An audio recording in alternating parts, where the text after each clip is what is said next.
All right, so welcome back. It is still the Q Breakfast Show right here on QTV. Be sure to join us on our Facebook page. It is QTV Zambia. Let's get interactive today. You can tell us what you do have planned for the rest of the day and where you are watching our breakfast show from. Now, joining me on set right now is the Chief Admin for the Patriotic Front Information and Publicity Desk, who is Mr. Chendela Mukondo. And of course, he is here to address a few issues. And this is concerning the issue of the COVID-19 and guidelines. Good morning. Good morning. Welcome to our breakfast show today. Well, it's so humbling to be here. Today it's much warmer. Okay. And I'm enjoying the day. And then I also say good morning to our viewers. Absolutely. I have noticed that it's getting warmer as well. And I think people should just prepare for the hot season that is about to come. Yes. Absolutely. Now, just to get straight to the point, the Patriotic Front has been accused of not taking COVID-19 health guidelines serious. What is your immediate reaction to that? It's very unfortunate that people are looking at the leadership of this nation, that we have never taken the COVID fight seriously, in the sense that even in just the immediate past Central Committee meeting, the president and the president of the Republic of Zambia, and then also the party president for the Patriotic Front, one Edgar Chagwalungu, in the presence of Hona, the vice president Nongewina, emphasized that all leadership, starting from the provincial levels to the ward levels, they should make sure that they champion the fight of COVID-19. It's one that people, they intend to wanting to create cracks, and this is what we are saying, that we don't need to create these political cracks which will make us get divided, and once we are divided, we'll end up having waste scenarios that we don't want. But so far so good, because the leadership has demonstrated that we need to move into the new normal. But we have a huge challenge, especially that we have some scenarios where you find that the president will come up, and then you find the people, they are not taking out that individual responsibility to make sure that when they go to see the president or to participate in what he's doing, they are supposed to mask up. Yeah. And you know, masking up is one of the huge indicators that we are fighting this COVID-19. So basically, as a Patriotic Front, we have been making pronouncements, and the pronouncements have been coming from the head of state himself. So we have demonstrated leadership, and the other one is through the Speaker of the National Assembly, where you find that all the parliamentarians, they were forced to go for a test. And you know the result, what came out, and we had people who had tested positive. And today we have people like Honorable Malama, who had gotten critical, but was not in the intensive care. But it's through such procedural things that we have been implementing, and the result have shown that have been positive. But as you know, the virus is moving at very fast speed, and in some cases we're having some recap. So it's a huge challenge, but so far so good. We need just to not get divided, to start pointing fingers at each other. But as a Patriot Front, we have seen it that the leadership from the topmost, it's encouraging everyone to wear a mask. And that I think the last cabinet, the president had issued the directives that the police has to move in the central district area of Lusaka, so that they start forcing people to wear a mask.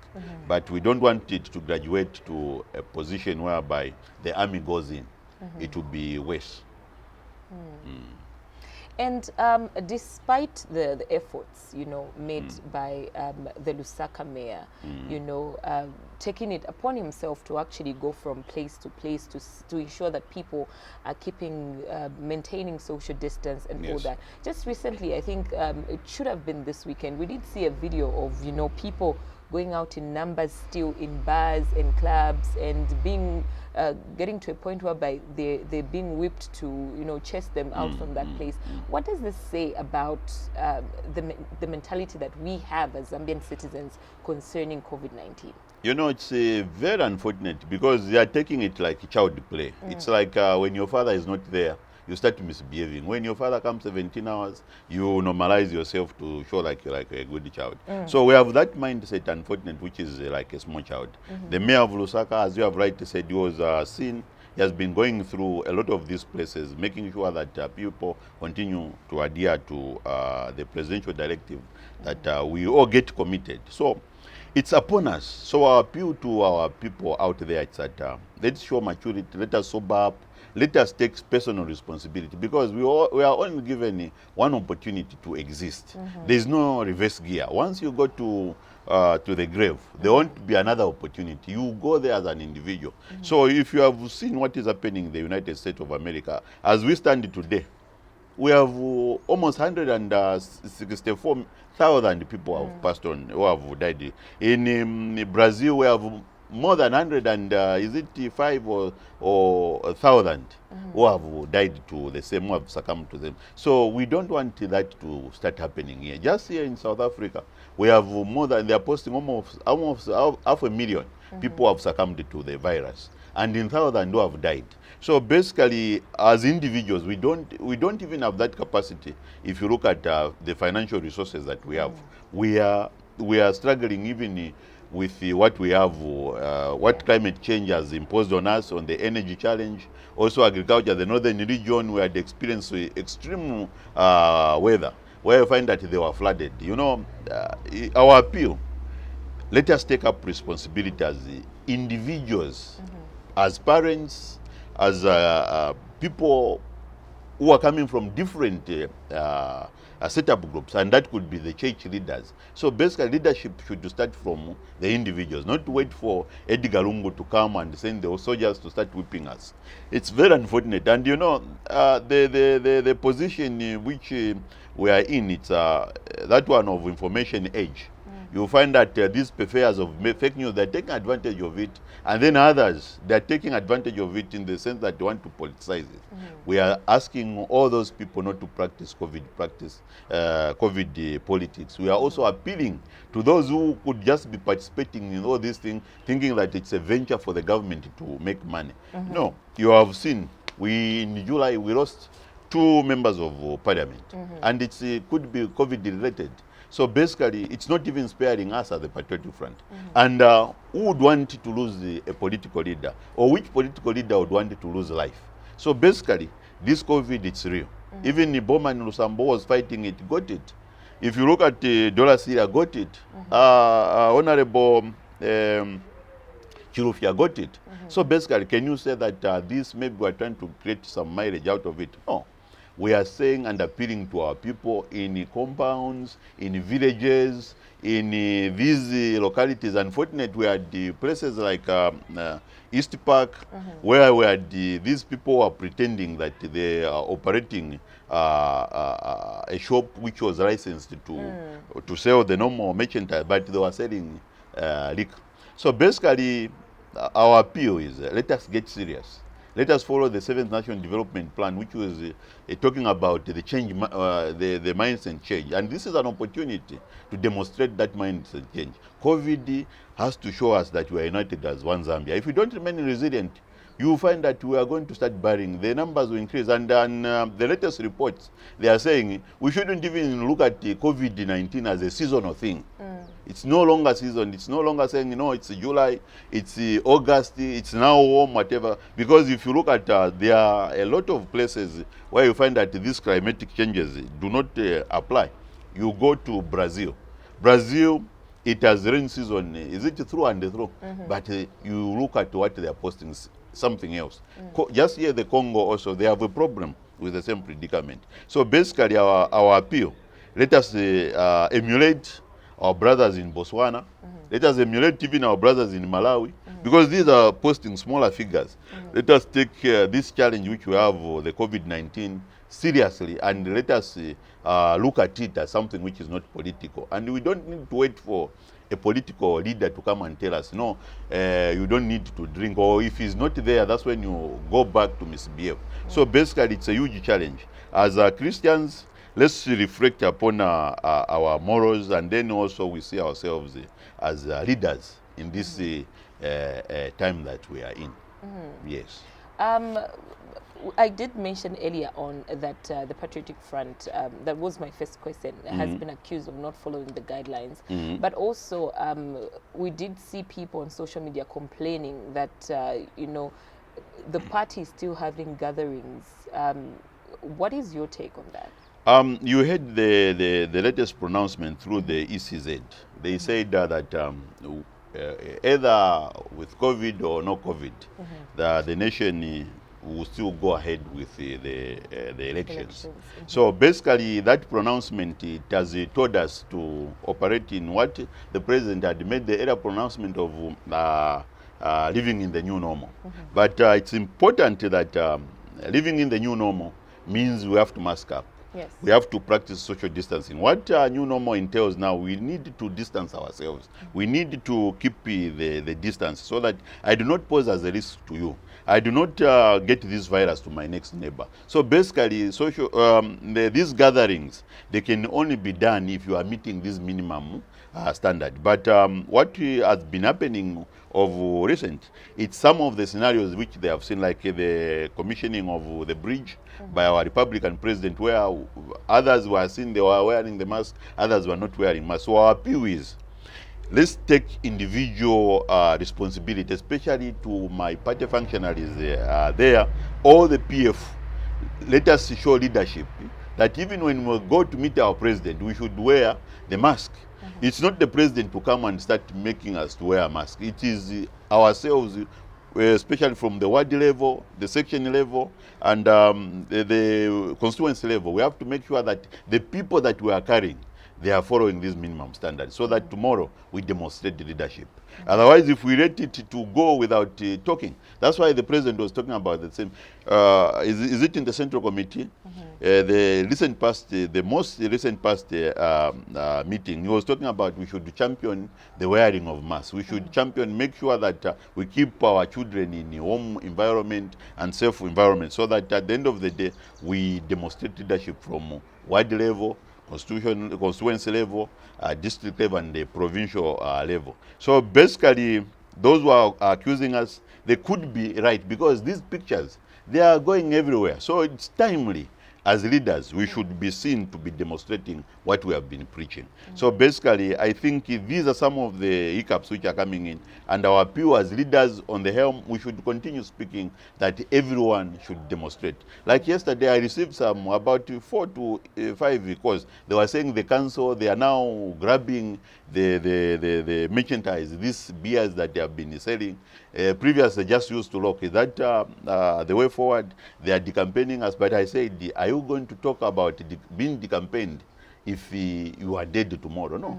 So basically, our appeal is to all the party functionaries, let us adhere to health guidelines, especially that those who believe that if Edgar Lungu is their leader, they should move with the directive of their leader, who is Edgar Chagwalungu. So basically, as a PF, we should behave above board. And our appeal, we will continue speaking about the same to our people, that we demonstrate leadership, not just lip service, but we should be seen to be wearing the mask. We should be seen to be practicing social distancing. So basically, when it comes to gathering, let us follow the laid down procedures. We inform the police. We also make the health personnel to be present in our gathering, so that they may guide us on how to move forward. But otherwise, the social gatherings, they are allowed. It's only that they have been allowed, that we have to take into consideration the new normal. And that is the wearing of masks and making sure that your neighbor is safe by keeping a 1 meter. Just yesterday, I was talking to Mr. Ovin, who is a COVID-19 survivor. And one of the things that he did mention was that a lot of people are still putting a blind eye to the information out there. A lot of people still believe that COVID-19 only affects elderly people. A lot of people still believe that the whole procedure of testing for COVID-19 is very painful. Very painful, and they want to medicate from home and treat themselves rather than go to a health facility or call the ministry just to ensure that they are checked. Do you think that the Ministry of Health has played their role in terms of information dissemination? You know, COVID dissemination, especially, ask anybody. There was some research which was done, I think, as early as May. They were asking some individuals as far in the far flung as Vubwi, Mansa, Luapula, Solwezi, somewhere there. Everybody gets, they know what COVID is. Everybody knows what COVID is and what it can do. But unfortunately, the problem which is there is that we want to show that we are brave. So as a result, we want to show that we are brave. We are downplaying. Others are downplaying it on political reasons. Others are downplaying it just to demonstrate maybe they want to continue going out there to reap what they want to reap or to harvest what they want to harvest. But basically, it's important that we advise all those people who are trying to downplaying, especially you are talking about a man who has gone through the actual experience, this excruciating pain of COVID. He explained it, and I cannot add or subtract from what he said. That's what is exactly is absent in our society. We don't want to take this COVID-19 as serious. And there's this general perception of, I talked about seasons. Others, they have created their own theories, it's the season, whatever. But yesterday, I think I was listening to the World Health Organization. They are calling it, there is no seasoning about COVID. The other one, they want to downplay it. Africans, we have a stronger human system here in Africa. COVID is like malaria, it's like what? But we have been told. This is a pandemic, and it has caused havoc in America. The majority of people who have died in America, they are blacks. So basically, we are saying to all those who are trying to downplay this virus for political reason, for religious reason, for other reasons, but we are saying stop politicking, stop this COVID politics. Let us look at this challenge as a health challenge, and then historically, I talked about it. Let us relook what mankind has gone through, what made people to survive the COVID-19 of 1920, 1918, 1919, so that at the end of the day we'll be able to fight this head-on. So basically we need to equip ourselves with knowledge. And medically, you have heard that this disease, it can be treated. And you had the survivor who was talking about the same. So basically, our encouragement is that we can look at the statistics. We could have 20 million who have died, but we have 736. 20 million who are affected, and then 736 who have died. So that's almost, is it 0.5%? So basically, let us protect ourselves. Let us follow the health standard. Let us be serious about this pandemic. Otherwise, without, in fact, the same information age, things would have been worse.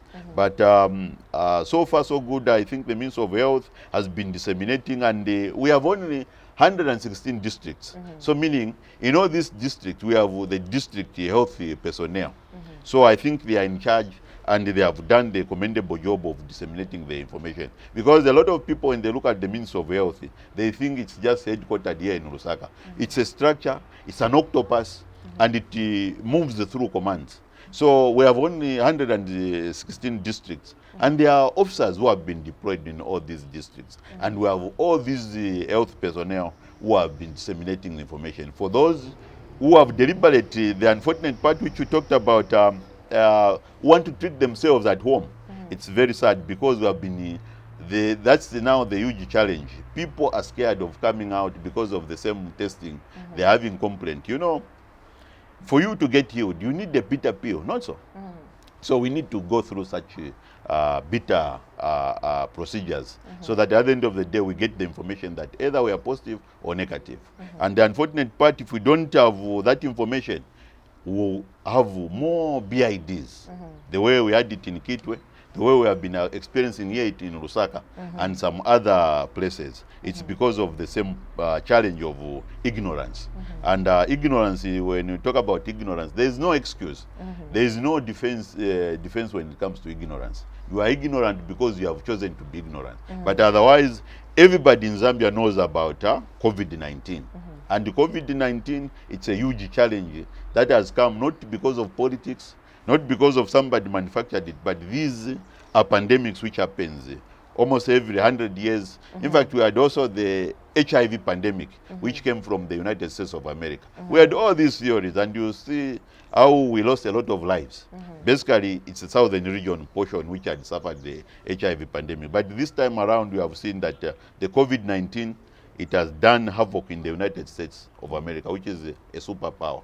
And if you know the superpower can succumb to such a disease, what about us? So basically, as Zambians, those who are trying to avoid the testing, he was here, Mr. Obvious. He was telling us the truth. Let us follow what the health personnel are telling us. Let us follow what our health minister is telling us. Let us follow what the president. On the political side, those who are PF and their leaders, let them demonstrate. And you can only demonstrate by being brave. Being brave is wearing a mask. Being brave is practicing social distance in our gathering. So let us follow that. But we have some challenges where you find that this gathering goes beyond. And some of the things which, like the opening, the official inauguration of that bridge, you find that the numbers were too much. Yeah. Yes, but the president, he has told us that the police now will move in, and I think by now they have moved in, so that at the end of the day, they help to guide the nation on how to move forward. Otherwise, it will be like the way it happened, the cholera epidemic, where you find that the army came in, and the people are forced now to start cleaning. And that we don't want to have such scenarios. So as Zambians, let's behave like we are Christians. Let's behave like we are people who are informed. And being informed, it does not mean you have to be a grade 12, you have to be a university student, you have to be a graduate, or you have to be a civil servant. Being informed means that you are interested in knowing what is happening around us. And with that, I think it's important that we tell our people to remain resilient. Absolutely. Well, thank you so much for coming through to our breakfast show this morning. It's always a pleasure, Mr. Mukondo. Thank you very much. I'm extremely happy after such a long time. At least you have done well after the cold weather has gone. Absolutely. I went home complaining that you had subjected me to a cold weather. Cold weather. But we're good now. Thank you so much for coming. Thank you. Most welcome. Now, obviously, it's a mindset thing, and it's up to you as an individual. As you know that if you're going to a public place, ensure that you mask up, and also don't forget your hand sanitizer, and also to practice social distancing. We'll be back after this.